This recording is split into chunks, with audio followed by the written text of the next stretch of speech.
Inter అయిపోయిందా? Engineering ఎక్కడ join అవ్వాలా అని ఆలోచిస్తున్నారా? స్కిల్ జెన్ లో జాయిన్ అవ్వండి. 100% జాబ్ సాధించండి.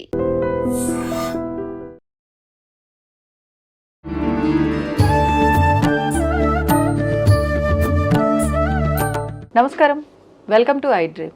ధర్మ మార్గం విత్ విజిత కార్యక్రమానికి స్వాగతం. ప్రస్తుతం మనతో పాటు ఉన్నారు ప్రముఖ ఆధ్యాత్మికవేత్త ప్రొఫెసర్ సత్యనారాయణ మూర్తి గారు. ఇప్పుడు వారితో మాట్లాడి మరిన్ని విషయాలు తెలుసుకుందాం. నమస్కారం గురుజీ. నమస్కారం విజిత. గురుజీ, చాలా వరకు ఒక వ్యక్తి లక్షణాలు, స్వభావము అనేది వారు పుట్టిన వారాన్ని బట్టి కూడా డిసైడ్ చేయబడతాయని చెప్పంటూ ఉంటారు. ఉదాహరణకి అంటే సోమవారం పుట్టిన వారి లక్షణాలు ఒక రకంగా, మంగళవారం పుట్టిన వారి లక్షణాలు ఒక రకంగా. మనం ఇవాళ మాట్లాడబోతున్నది మంగళవారం పుట్టిన వారి లక్షణాలు, స్వభావం ఏ రకంగా ఉంటుందో వివరించండి. మంగళవారానికి అధిపతి కుజుడు కాబట్టి మంగళవారం నాడు పుట్టినటువంటి వాళ్ళంతా కూడా దూకుడు స్వభావంతో ఉంటారు. ఎక్కువగా పోలీస్ ఆఫీసర్లు, ఆర్మీ, ఫైర్ ఎక్స్టింగ్విషన్ డిపార్ట్మెంట్, ఆ తర్వాత కెమికల్స్, ఇలాంటి డిపార్ట్మెంట్స్లో చేస్తున్నటువంటి వాళ్ళు, రియల్ ఎస్టేట్ రంగంలో ఉన్నటువంటి వాళ్ళు కూడా ఈ యొక్క మంగళవారం నాడు పుట్టినటువంటి వాళ్ళు ఎక్కువ మంది ఉంటారు. అంటే గొడవలకి కాలు దువ్వే వాళ్ళు కూడా ఈ వారంలో ఉంటారనమాట. అంటే కుజుడు అంటే ఏంటి? సైన్యాధ్యక్షుడు ఆయన, సుబ్రహ్మణ్యేశ్వర స్వామి. అందువలన ఈ యొక్క సర్ప లక్షణాలు ఉంటాయి. అలాగే ఈ కేవలము వారం అని కాకుండా మనకి తిథులతో కలిసినప్పుడు మంగళవారం అనేక రకాలైనటువంటి క్వాలిటీస్ని, ఫలితాలని ఇస్తూ ఉంటుంది. ఉదాహరణకి మంగళవారం నాడు అమావాస్య కలిసింది. మంగళవారం అమావాస్య అంటేనే భయం జనంకి. మంగళవారంతో కూడినటువంటి అమావాస్య మనం తీసుకున్నప్పుడు కొంచెం తీవ్రమైనటువంటి సాధనలకి అదే ఉపయోగపడుతుంది. ఆదివారం అమావాస్యకి ఎక్కువగా భయపడతాం. అంటే మంగళవారం అమావాస్య కూడా నెగిటివా? అన్ని ఇప్పుడు ఆదివారం అమావాస్య మంత్రతంత్ర శాస్త్రాలకి గట్టిగా చెప్పుకుంటాం. అలాగే శనివారం అమావాస్య కూడా ఉంటుంది. లక్ష్మీ నారసింహ తంత్రానికి శనివారం అమావాస్య వచ్చిన రోజున పూజ చేస్తే లక్ష్మీ నరసింహస్వామిని అది ఫలిస్తుంది.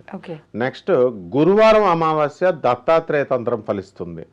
అందువల్లనే గురు చరిత్రలో గురువారం అమావాస్య వచ్చిన తిథిన మనము అష్టతీర్థాలలో భీమా అమరజా నది సంగమంలో స్నానం చేయాలని చెప్పి దేవతలనే ఆదేశించాడు గురుదేవుడు అయినటువంటి దత్తాత్రేయుడు. కాబట్టి ఆ విధంగా అది. ఇక మంగళవారం అమావాస్య శతభిష నక్షత్రం రోజున అది సర్పాలకు సంబంధించింది. మంగళవారం అంటేనే కుజుడు సర్ప దేవత, అనంతాది నవకుల నాగదేవతల అధిష్టాన దేవతలు. అలాగే ఈ యొక్క రేణుకా ఎల్లమ్మ నాగదేవత అని అంటుంటాం కదా, వాళ్ళు కూడా నాగదేవతలే, చిన్నమస్త. అలాగే ఈ యొక్క సర్పాలకు సంబంధించి ఎంతమంది దేవతలు ఉన్నప్పటికీ కూడా మనము ఈ వల్లీ దేవసేన సమేత శ్రీ సుబ్రహ్మణ్యేశ్వర స్వామినే నమః అంటాము. సుబ్రహ్మణ్యేశ్వర స్వామికి చెందుద్ది. అంటే ఏ విధంగా అయినా సరే ఈ యొక్క మనం మంగళవారం అనేటటువంటిది సర్పాలకు సంబంధించింది. కాబట్టి మంగళవారము శతభిష నక్షత్రము అమావాస్య రోజున పుట్టిన కన్యని విషకన్య అంటారు, తంత్రశాస్త్రాలు చెప్తున్నాయి. అందువలన వాళ్ళని కనుక ఎవరైనా ఇప్పుడు చిరంజీవి సినిమా మనం ఖైదీ అనే సినిమా చూసాం. రోజు కొంత వేపాకులో విషమం పెట్టేస్తుంటే బాడీ అంతా కూడా పాయిజన్ అయిపోయి అతనే పాయిజనస్ పర్సన్గా తయారైపోతాడు. ఆ విధంగా వీళ్ళకి ఏ వేపాకులు పెట్టాల్సిన అవసరం లేదు. బై బర్త్ వీళ్ళలో కొంత మంత్రశక్తి ఉంటుంది. అంటే మంత్రవేత్తలు అనమాట వీళ్ళు. అది తెలియక మామూలుగా పెళ్లి చేసుకున్న హస్బెండ్ అందరు ఆడవాళ్ళని తిడుతున్నట్టు తిడితే ఈ అమ్మాయి నాగజాతికి సంబంధించింది కాబట్టి బుష్మని వేసేస్తుంది అనమాట కాటు. తిట్టక్కర్లేదు, ఫిజికల్గా తిట్టక్కర్లేదు, కొట్టక్కర్లేదు, మనసులో జస్ట్ వీడు అయిపోవాలనుకుంటే అంతే అయిపోతాడు వాడు. అంటే అంత పవర్ ఉంటుంది మాటకి.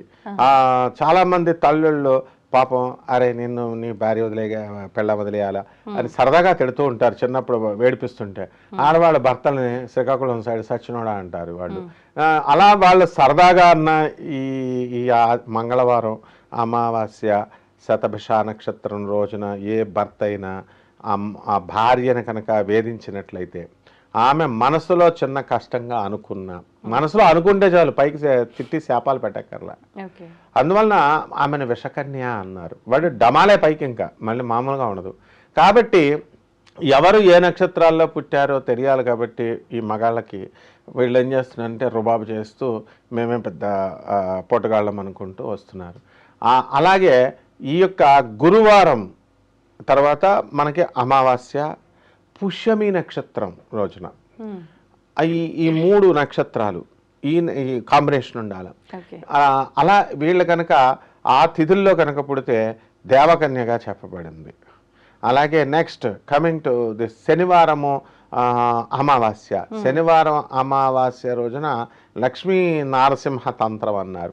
అక్కడ ఏంటంటే ఎవడైతే కటిక దరిద్రుడు ఉన్నాడో అటువంటి దరిద్రంతో బాధపడుతున్నటువంటి వాడు 4 వీధుల నుంచి మట్టి సేకరించి, పుట్ట మట్టిని సేకరించి దాంతో ఒక కుండను తయారు చేసి ఆ కుండలో లక్ష్మీ నరసింహస్వామి యొక్క విగ్రహాన్ని పెట్టి 9 రంగుల పుష్పాలు, 9 రంగుల ఫలాలు పెట్టి, బట్టలు పెట్టి స్వామివారిని అష్టోత్తరాలతో పూజ చేసి దాన్ని ఊరు బయట అర్ధరాత్రి 12 గంటలకి రావి చెట్టు క్రింద గొయ్యి తవ్వి దాన్ని పాతేసి వెనుదిరిగి చూడకుండా కనుక లక్ష్మీ నరసింహ మంత్రాన్ని చదువుతూ వస్తే వాడి కటిక దరిద్రుడైనా చాలా ధనవంతుడవుతాడు, కుబేరుడవుతాడని తంత్రశాస్త్రం చెప్తుంది. అంటే అది చాలా ఈజీగా అనిపించింది మనం వినడానికి. కానీ అది తవ్వడానికి ఊరు బయట రావి చెట్టు దగ్గర మనం అర్ధరాత్రి 12 గంటలకు వెళితే దేని పట్టుకుని వెళ్ళాలా? తవ్వాలంటే గుణపాలు పట్టుకెళ్ళాలా? కారులో పట్టుకెళ్తుంటే పోలీసు వాళ్ళు పట్టుకుంటారు, ఎందుకు వెళ్తున్నాం అని, మారణాయుధాలు పట్టుకెళ్తున్నాం అని కేసు బుక్ చేస్తారు. పోనీ ఏమీ లేకుండా అక్కడికి వెళ్ళి మనం ఎవరినన్నా అడుగుదామంటే ఎందుకు అని అడుగుతారు వాళ్ళు. అప్పుడు ఏ టెంట్ హౌస్ వాళ్ళనో ఎవరినో అడిగితే ఏమన్నా చేతబడి చేస్తున్నావా రాత్రి 12 గంటలకి అని అడుగుతారు. ఎన్ని ప్రాక్టికల్ కష్టాలు ఉంటాయి. పోనీ ముందెళ్ళి తవ్వేసి అక్కడ కూర్చోపెడితే అక్కడ ఏ పాములో రాత్రి 12 గంటలకు అందులో చేరి ఉంటాయి. కాబట్టి అంత ఈజీ కాదు మంత్రతంత్ర శాస్త్రాలు అనేటటువంటివి. ప్రాక్టికల్గా స్వామి వారి యొక్క కృపా కటాక్షంతో ఉండాలి. అందువలన ఇక్కడ నేను చెప్పేది ఏంటంటే ఈ స్త్రీలని మనము 27 నక్షత్రాలుగా మనం కేటగరైజ్ చేశాము. కేటగరైజ్ చేసినప్పుడు 7 వారాలు కేటగరైజ్ చేశాము. తర్వాత తిథులు 15 తిథుల్లో కేటగరైజ్ చేశాము. కాబట్టి ఏ తిథిలో ఎవరు కాంబినేషన్స్తో పుట్టారు అనేటటువంటిది ఇది చాలా డెప్త్ ఉన్నటువంటి సైన్స్ అన్నమాట. సో దీంట్లో ఓవరాల్గా కనుక ఇప్పుడు నేను చెప్పిన కాంబినేషన్లో స్వాతి నక్షత్రం శనివారము తర్వాత అమావాస్య రోజున పుట్టిన వాళ్ళని కనుక భర్త ఏదైనా అంటే వాడి పని డమా. అంటే ఒక్కొక్కరి జాతకం ఒక్కొక్క రకంగా ఉంటుంది. ఒకే నక్షత్రంలో 4 పాదాలు ఉంటాయి. ఏ పాదంలో పుట్టిన వారైనా సరే మీరు చెప్పిన కాంబినేషన్స్ అందరి వ్యక్తిత్వం ఇలానే ఉంటుంది. డెఫినెట్లీ వ్యక్తిత్వం కాదు, వాళ్ళ నుంచి ఎఫెక్ట్స్ న్యూటన్స్ మరి ఎఫెక్ట్స్ ఎలా ఉంటే వాళ్ళ హస్బెండ్ న్యూటన్స్ థర్డ్ లా ఇప్పుడు ఇతను మామూలుగా అనుకొని ఇప్పుడు మోడీ గారు ఉన్నారు, నరేంద్ర మోడీ గారు, మనము ఆయన మామూలు మనిషే కదా అనుకుంటే ఎట్లా? ఆయన ఒప్పుకోడు కదా, నేను ప్రైమ్ మినిస్టర్, నేను your laymen on the road అంటాడు. అలాగే ఆ స్పెషల్ లక్షణాలతో పుట్టిన అమ్మాయిలు వీళ్ళు, వాళ్ళు దేవకన్యలు, వాళ్ళు సర్పకన్యలు, నాగజాతికి సంబంధించిన వాళ్ళు, యక్షజాతి, గంధర్వ జాతి స్త్రీలు, స్టార్స్ అంటారు. ఇప్పుడు సినిమా హీరోయిన్లు, యాంకర్లు మీరంతా ఎవరనుకుంటున్నావు? గంధర్వకన్యలు మీరంతా, స్టార్స్ అనమాట, ఆకాశం నుంచి వచ్చారు. అందువల్లనే ఫ్యాన్స్ ఉంటారు మీకు. అప్పుడు ఒక హీరోయిన్, ఇప్పుడు నయనతార ఉంది, ఆమెకు ఒక కల్ట్, తమన్నా ఆమెకు ఒక బెల్ట్, అలాగే ధర్మ మార్గంలో విజిత నీకు ఒక బెల్ట్. ఇట్లా ఎందుకు మీరు మెస్మరైజ్ చేస్తున్నారు? మీరు వెళ్ళి నాకు ఫ్యాన్ అవ్వ అంటున్నారా? ఏం అవరు. మిమ్మల్ని చూడగానే వాళ్ళ మనసు పరవశించిపోద్ది. మనసు పరవశించనే అని వాళ్ళు పాడుకుంటారు ఫ్యాన్స్, హీరోయిన్స్ మీరు. కాబట్టి యువర్ ఆల్ స్టార్స్ అనమాట. అండ్ నక్షత్రాలు మరి అందువల్లనే ప్రతి ఒక్కళ్ళు అట్రాక్ట్ అవుతారనమాట. ఈ గంధర్వులు, బాలసుబ్రహ్మణ్యం గారు, ఘంటసాల గారు ఎందుకు మరి పాటలు పాడితే వెళ్ళు. సో ఆ రకంగా ఉంటారు. కాబట్టి తెలియక హస్బెండ్స్కి మనం మగవాళ్ళకి చెప్పేది ఏంటంటే never under estimate, don't judge a book by its cover అన్నాం. కేవలము అందరినీ చూసి ఒకే ఘాటిగా కట్టేసి వీళ్ళు ఇష్టం వచ్చినట్టుగా కనుక చేసినట్లయితే మరి ఇప్పుడు నువ్వు చూడు, కావలిస్తే ఎంతోమంది పెద్ద పెద్ద పోస్టుల్లో ఉన్నటువంటి వాళ్ళు, వాళ్ళు మంచి ప్రమోషన్స్లో వెళ్ళిపోతూ ఉన్నటువంటి వాళ్ళు ధడేల్మని వాళ్ళు ఎవరో ఒక స్త్రీతో వాళ్ళు బాధ పెట్టడం, అనుచితంగా వాళ్ళ పట్ల ప్రవర్తించడం, వెంటనే డౌన్ఫాల్. అదే విషపకన్య లక్షణం. అంటే విషపకన్య అంటే కన్య విషం కాదు, ఆ కాంబినేషన్ వల్ల నాగ అంశ ఉంటుంది వాళ్ళల్లో. నాగపామును మనం రెచ్చగొడితే ఏం చేస్తుంది? అది కాటేస్తుంది.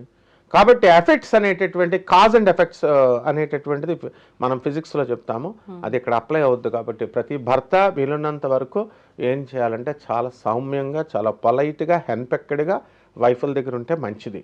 అలాగే ఆడపిల్లల దగ్గర ఉంటే మంచిది, డాటర్ అయినా సరే. And if they curse, if they got hurted and if they give a curse, అప్పుడు ఆటోమేటిక్గా కాజ్ అండ్ ఎఫెక్ట్తో బలైపోయేది అల్టిమేట్గా మగవాడు. So this is the thing అమ్మ, మగవాళ్ళు జాగ్రత్త. జాగ్రత్తగా ఉండాలి. ధన్యవాదాలు గురు. ధన్యవాదాలమ్మ. And for more videos, Please subscribe to iDream channel. Subscribe to iDream Media. Please subscribe to iDream. Please subscribe to iDream. Please subscribe iDream. And please subscribe to iDream.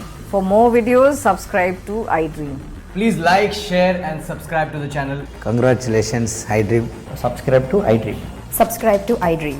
So subscribe to iDream Media.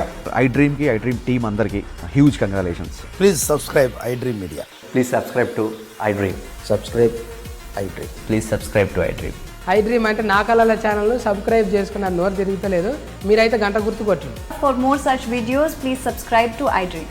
Subscribe to iDream. Please subscribe to iDream. Please subscribe iDream Media. Please do subscribe to iDream. Please subscribe to iDream Media. For best entertainment and information, please subscribe iDream. And don't forget to subscribe to iDream.